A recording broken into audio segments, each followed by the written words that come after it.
Also, Engel, Macht, Dämonen und Geister. All das ist für uns Menschen unfassbar.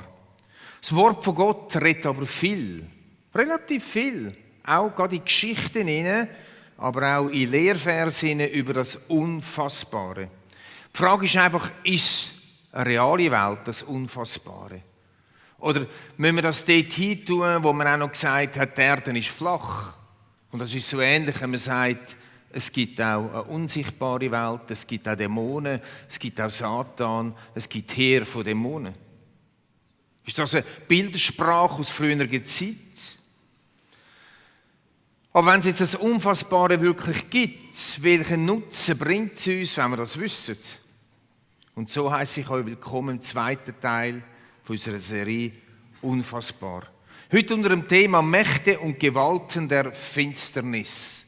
Ich möchte als allererstes Zitat wiederholen von C.S. Lewis, wo der Reto Lussi am letzten Sonntag gebracht hat. Es gibt zwei Irrtümer über die Teufel, in die das Menschengeschlecht leicht verfällt. Sie widersprechen einander und haben doch dieselbe Auswirkung. Der eine ist, ihre Existenz überhaupt zu leugnen. Die andere besteht darin, an sie zu glauben und sich in übermäßiger und ungesunder Weise mit ihnen zu beschäftigen. Die Teufel selbst freuen sich über beide Irrtümer gleichermaßen. Sind die beiden Irrtümer, die beide fatale Auswirkungen haben können. Entweder versteigern wir uns oder die einen Menschen versteigern sich in Spekulationen, in sensationelle, neueste Erkenntnisse, wo sie das Wort irgendwo rausschälen, wo ich gar nicht mehr mitkomme. Sind teilweise Anmassungen, sind Sachen, wo Gott uns in seinem Wort gar nicht offenbaren will, gar nicht zeigen will, ich würde es klarer zeigen. Gott lässt vieles über die unfassbare Welt im Dunkeln, gibt uns aber so viel Preis oder so viel, wie wir wissen müssen, wie wichtig ist für unser Leben. Andere, die ignorieren das, dass auch finstere Mächte im Spiel sind, mit im Spiel sind auf dieser Welt. Und dabei verpassen sie viel geistliche Prinzipien und stolpern da und dort über ihren Glauben oder sogar über ihr Leben. Ich bin ja nicht mehr ganz so jung wie die anderen. Ich bin 67 gleich. Noch nicht ganz. Und ich habe alles miterlebt. Ich glaube, ich kann sagen, ich habe alles miterlebt. Ich habe miterlebt, wie man Dämonen erbrochen hat. Unter Anleitung natürlich von Teufelsaustreiber. Da war einmal der Dämon von der Isabel, das die Frauen, die haben das erbrochen. Dann der Dämon von der Pornografie und. Ich könnte jetzt ganz viele so Dämonen aufzählen. Ich habe erlebt, wie man, und bin dabei gewesen, wie man regionale Dämonen von einer ganzen Stadt in Herisau oben mit Stampfen und Schreien und die Fenster sind offen gewesen. Alle haben es gehört, vorbeigelaufen sind, wie man diesen Dämonen geboten hat und sie verstampft hat und verschrauben hat.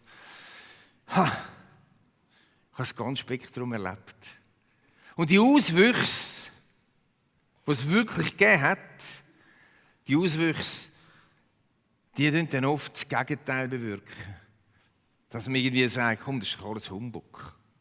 Das gibt es doch gar nicht. Und irgendwie hört man auf, mit dem zu rechnen, dass es finstere Macht gibt.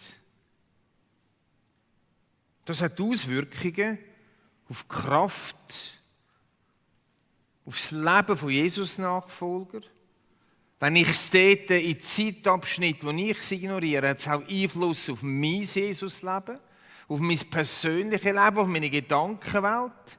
Es hat aber auch Einfluss, wenn man es ignoriert, auf Kirchen und Körperschaften. Was ruft uns der Paulus zu? Ich lese aus dem 1. Petrusbrief, Kapitel 5, Vers 8. Seid besonnen, Seid wachsam. Seid besonnen. Und das Besonnensein heisst, geht nicht auf die eine Seite. Spekuliert nicht. Lasst euch nicht mitreissen vom Neuesten, vom Allerneuesten. Seid besonnen und wachsam. Wachsam, dass wir nicht einschlafen. Euer Feind, der Teufel, streift umher wie ein brüllender Löwe, immer auf der Suche nach einem Opfer, das er verschlingen kann. Verschlingen kann, frisst uns dann der Teufel auf. Kaum, oder? Oder frisst er etwa gleich auf?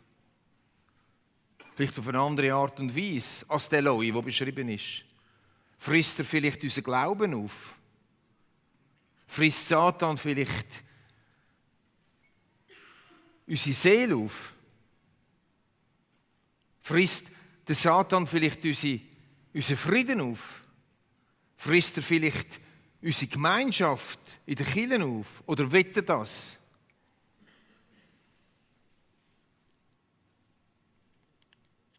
Ich liebe 2 Briefe in der Bibel wirklich sehr, und zwar sind das die 2 Timotheusbriefe. Ich liebe sie, weil der erfahrene Paulus seinem jungen Nachfolger Timotheus immer wieder hilft, in seinem Amt zu stehen und als Christ und als Kämpfer für Jesus zu leben. Und im 1. Timotheus 6,12 schreibt der Paulus dem Timotheus: Kämpfe den guten Kampf des Glaubens. Es gibt also einen Kampf vom Glauben. Es tut mir leid, dass ich euch das heute Morgen sagen muss, aber ich freue mich, dass ich das sagen darf. Es gibt einen Kampf vom Glauben. Der Glaube ist nicht nur Spaziergang auf Wolke 13. Es gibt einen Kampf vom Glauben. Wir sehen das an mehreren Stellen in der Bibel. Was ist jetzt der Kampf und gegen wer geht der Kampf? Um wer geht es? Und jetzt kommen wir zu unserem Haupttext heute Morgen im Epheserbrief, Kapitel 6. Und die nächsten Verse, die ich jetzt lese in dieser Predigt, stammen alle aus Epheser 6, ab Vers 12. Denn unser Kampf richtet sich nicht gegen Wesen von Fleisch und Blut. Unser Kampf richtet sich nicht gegen Menschen, wohlverstanden. Und manchmal, wenn wir so elende Typen vor uns sehen, die es zur Weiglose bringen, wenn wir manchmal kämpfen gegen sie.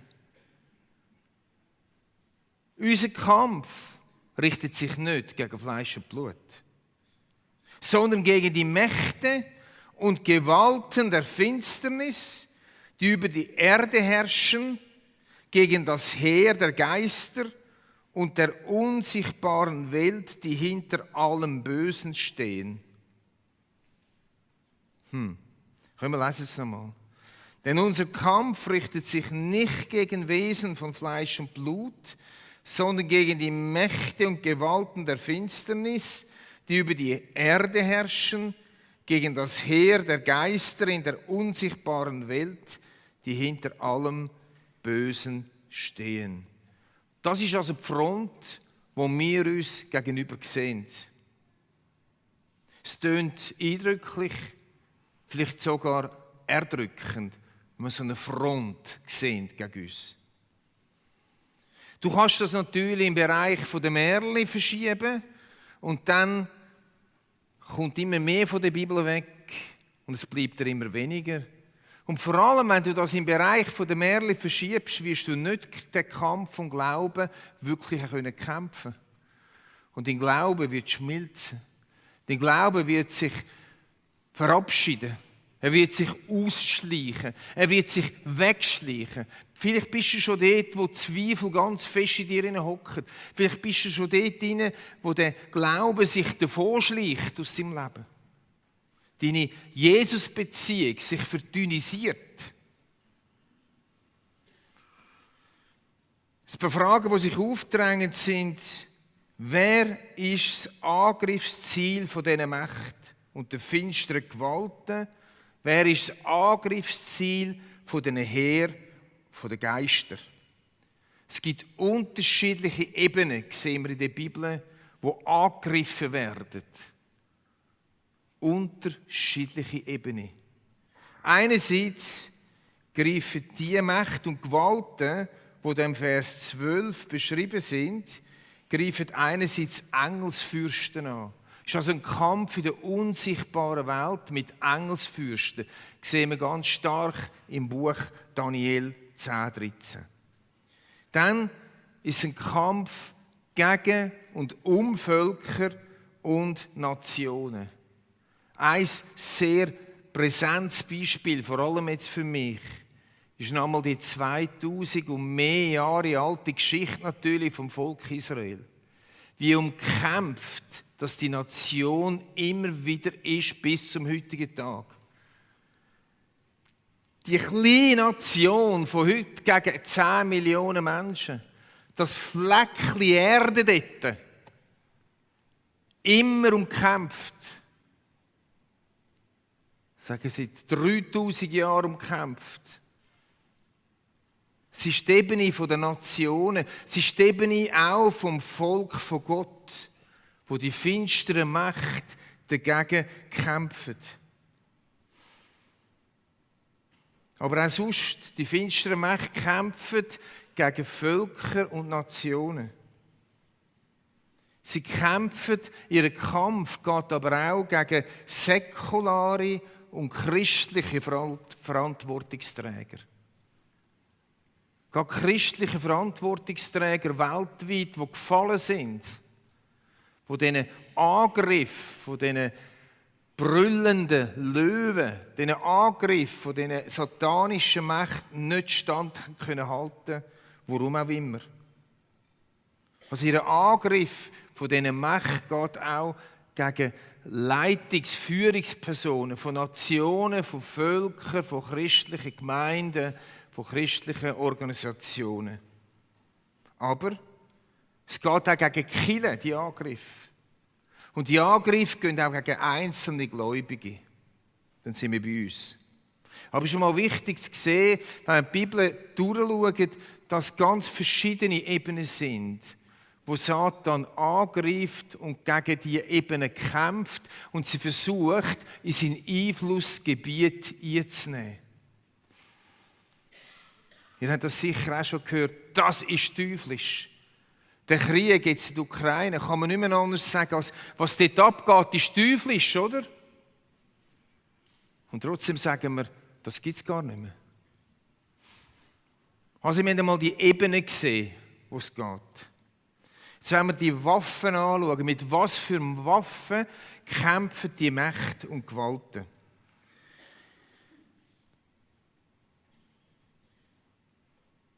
Schaut, es hat sich nichts verändert seit dem ersten Kapitel der Bibel. Die Waffen und die Art und Weise, wie die Mächte kämpfen, sind immer die gleichen geblieben. Es fängt schon bei Adam und Eva an und wir können gehen durch die ganze Zeit vom Alten Testament, vom Volk Israel bis Jesus und wir können gehen durch die Kirchengeschichte von den letzten 2000 Jahren bis zum heutigen Tag. Spielt überhaupt keine Rolle, es sind immer die gleiche Art und Weise, die gleichen Waffen. Auch wenn manchmal das Mäntel ein bisschen anders ist, das Mäntel ein bisschen moderner ist, die Fratzen sich ein bisschen verändern, dahinter hocken immer die gleichen Prinzipien und die wollen wir miteinander anschauen. Die gleichen Prinzipien, die gleiche Art Waffen, die gleiche Art zu kämpfen. Die erste umfassende Waffe ist sie Frage stellen von der Autorität von Gott. Sie Frage stellen von der Autorität von Gott. Sie Frage stellen von der Ordnungen von Gott. Sie Frage stellen, dass es Gott gut meint. Eine der stärksten Waffen gegen individuelle Jesus-Nachfolger ist das in Frage stellen, wo schon bei Adam und Eva war. Sollte Gott gesagt haben, magst du Gott nicht gönnen? Könnte es sein, dass er einen ist, der ein Spielverderber ist? Du kommst doch zu kurz. Das gilt doch heute nicht mehr. Das kann man doch heute nicht mehr sagen. Freunde, sie ist uralt. Schaut die Bibel durch, ein bisschen gut. Scannen sie durch. Immer wieder begegnet er dem. Die andere Waffe ist Verführung. Verführung, darunter gehen Zerstörungsmächte, Krieg. Und die Gewalttaten, die schrecklichen Gewalttaten in diesen Kriegen, die Massenvergewaltigungen, die Massendeportationen, all das, was zum Schreien ist. Ich sage nicht, die es ausführen, können nichts dafür. Aber dahinter steckt er, dahinter hockt er. Im Papsttum, im Mittelalter, wie das Papsttum verführt worden ist. Ich bin jetzt wieder einmal mehr mit einer Gruppe in Akko gewesen. Das ist die unterirdische Kreuzritterstadt, wo man heute noch schauen kann. Und was die verführt haben dort unten, was da schrecklich, schissiges, katastrophales abgegangen ist. Die Mächte, die dahinter gesteckt haben, Papsttum verführt hat im Mittelalter. Eine Waffe ist durch das Durcheinanderbringen. Ich nenne das auch die Chaosmächte, oder? Jetzt im Nahen Osten als Beispiel, ist jetzt halt gerade frisch für mich. Wenn ihr versteht, manchmal wird das so auf eine Ebene genommen, wo so, mir muss nur das passieren und das und dies und dann ist alles gut. Ich glaube, ich bin auf dieser Reise das erste Mal so tief, bin ich noch nie, in die Komplexität von dem ganzen Nahostkonflikt eingetaucht. Von rechtsextremen Siedlern über ultraorthodoxe Juden, über extreme Hamas, über gläubige, Christusgläubige Palästinenser, über extreme Palästinenser, über all die christlichen Sachen, die dort sind, über all das Zeug, es ist so ein Chaos. Und es ist ein absolutes Wunder, dass es den Staat noch gibt. Aber es ist ein Chaos. Da gibt es nicht eine schnelle Lösung. Wir sind 2,5 Stunden in der palästinensischen Familie gesessen. Sie haben uns erzählt, sie haben von den Mauern geredet und all dem Zeugs. Freunde, da gibt es keine schnellen Lösungen. Wenn da der Jesus, der Friedensfürst, nicht Einhalt gebietet, die Chaosmächte versuchen mit allen Mitteln, von allen Seiten her, den Staat Israel zu zerstören. Und es ist bis zum heutigen Tag nicht gelungen, weil der Staat Israel, weil die Juden der Augapfel von Gott sind. Durcheinander bringen, Chaosmächte, Verhindern von Plänen. Waffen sind eine Entmutigung. Entmutigung im Alltag. Lügen. Das Verklagen, schlechtes Gewissen. All das sind Waffen von der finsteren Macht. Sind wir jetzt auf verlorenem Posten? Nein, ruft uns die Schrift zu. Die 3 Jesus-Worte am Kreuz, es ist vollbracht, sagen klar, es ist vollbracht. Christus hat den Sieg errungen über Satan. Und Menschen, die sich auf diese Seite schlagen, und Menschen, die dann mit diesen geistlichen Waffen kämpfen, die Menschen können den Sieg haben über die finstere Macht.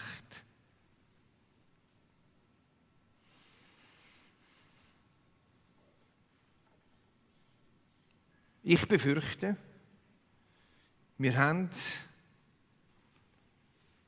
vergessen zu kämpfen geistlich. Um unsere Familien, um unsere Kirchen, um unser Glaubensleben. Ich befürchte, ein grosser Teil ist eingeschlafen. Ich sehe da ganz paar Leute, die mit mir noch die Jugendgruppe waren in dieser Kirche. Vielleicht mögen Sie sich noch erinnern an einen Samstagabend. Es war die Sowjetzeit noch, wo Christen in Russland verfolgt worden sind. Es war ein Pastor, der bei unserer kleinen Jugendgruppe gehockt ist. Zuerst hat er mit zusammengeschissen, weil ich die Bibel nicht dabei hatte. Dann hat er angefangen zu reden. Er hat gesagt, Bruder, willst du Pastor sein, ohne dass du deine Bibel immer dabei hast? Okay, ist gesessen. Und dann hat er gesagt, wisst ihr was? Wir werden verfolgt. Und ihr bemitleidet uns. Aber ihr werdet auch verfolgt. Und ich glaube, eure Verfolgung ist die schlimmere als unsere. Ich bin im Gefängnis gesessen jahrelang. Ich wurde geschlagen. Ich wurde geplagt. Aber ihr habt die Verfolgung der Sattheit. Ihr habt die Verfolgung des Laissez-faire. Ich sage es jetzt noch mit meinen Worten weiter. Unser Selbstoptimierungsdrang, auch meine, ist so gross, dass wir oft verlehrt haben zu kämpfen.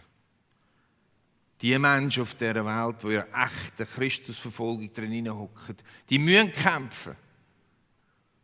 Die werden herausgefordert zum Kämpfen. Ich fordere euch auch heraus, den Kampf vom Glauben zu kämpfen.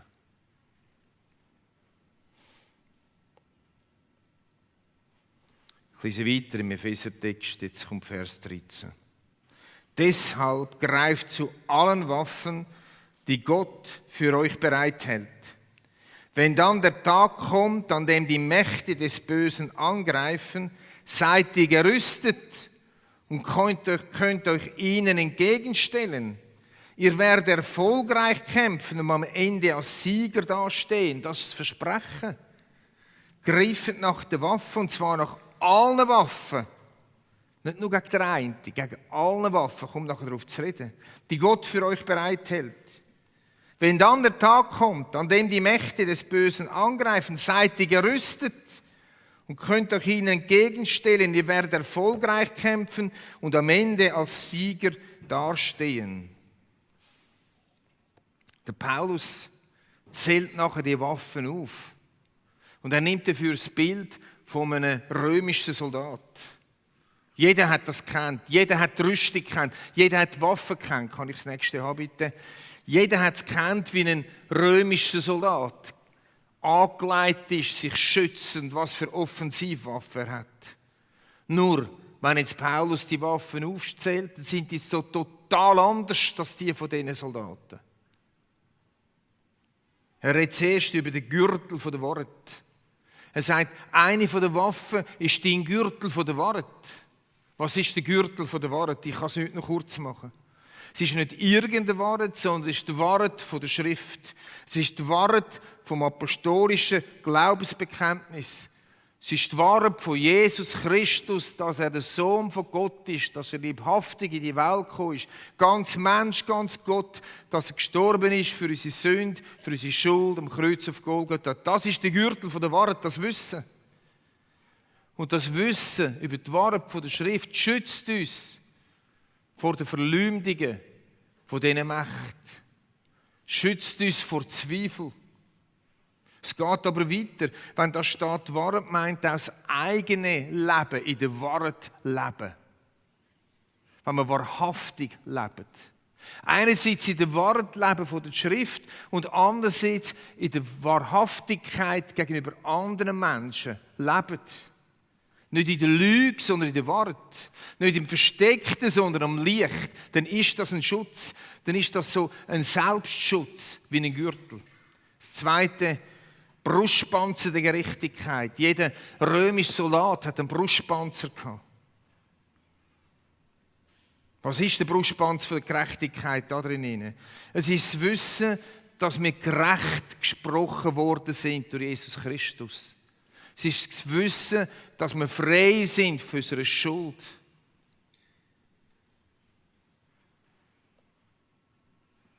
Es ist Wissen, wenn der Verkläger kommt und sagt, du hast sowieso nichts zu berichten, du bist sowieso zu wenig für Gott, du hast sowieso noch so viele Fehler in deinem Leben. Das Wissen und das diesen Verleumdungen entgegenheben, Brustpanzer von der Gerechtigkeit.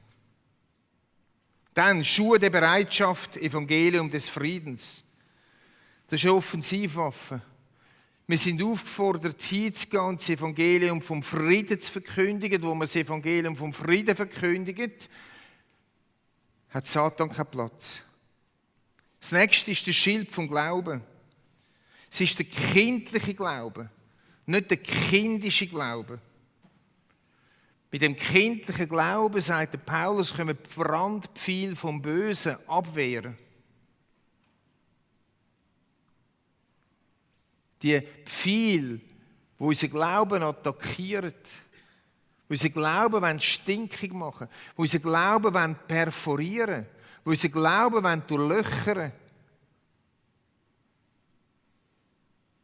Mit dem Schild vom Glauben können wir dem entgegenstehen.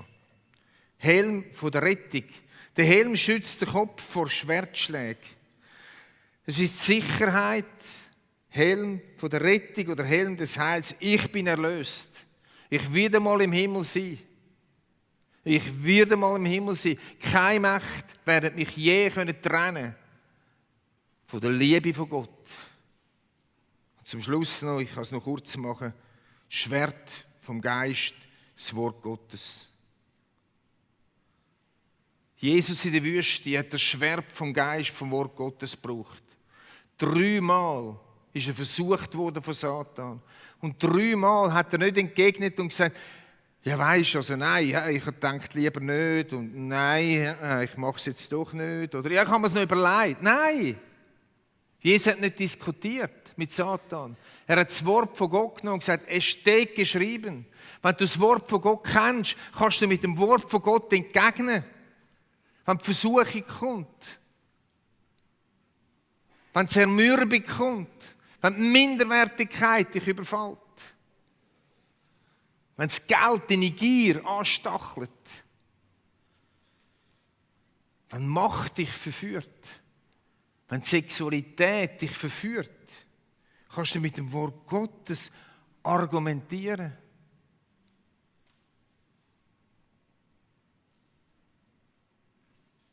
Und jetzt? Morgen ist Montag. Und alles wieder wegblasen. Sie gingen hin in Frieden. Das muss aber nicht sein. Freund, wenn du kämpfen willst, musst du das studieren. Es gibt eine gute Auslegung dazu. Zu diesen Waffen. Wir haben sie.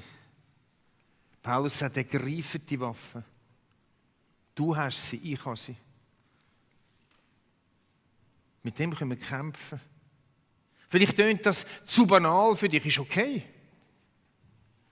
Du kannst es lassen.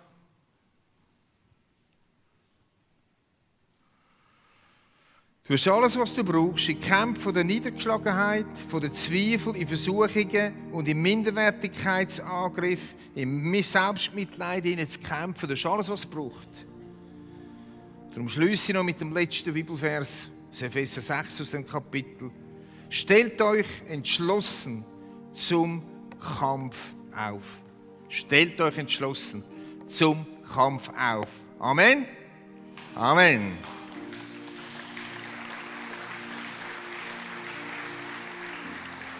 Hör mich nicht auf zum Gebet. Jesus, Jesus, Jesus.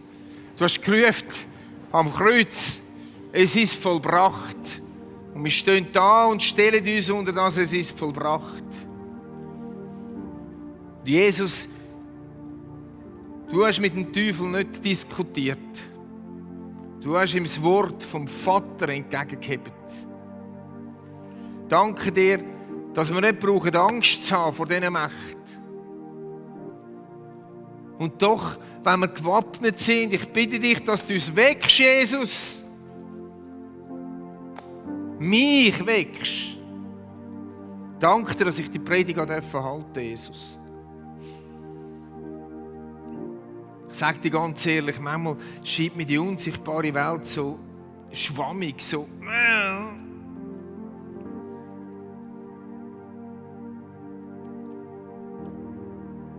Jesus, ich bitte dich für die Menschen, die da sind oder zuhören, die auf die eine oder die andere Seite fallen. Ich bete für einen gesunden Glauben und ein gesundes Wachsein, ohne Ängstlichkeit. Und ich segne euch. Ich segne euch auf eurem Glaubensweg. Ich sage euch vor allem jetzt mal mit dem Schild vom Glauben, wo die Pfeile, die auf uns abgeschossen werden, abwehren, die keine Chance haben, den Glauben zu löchern. Wenn du in dem Glaubensbekenntnis hineinlebst. Amen.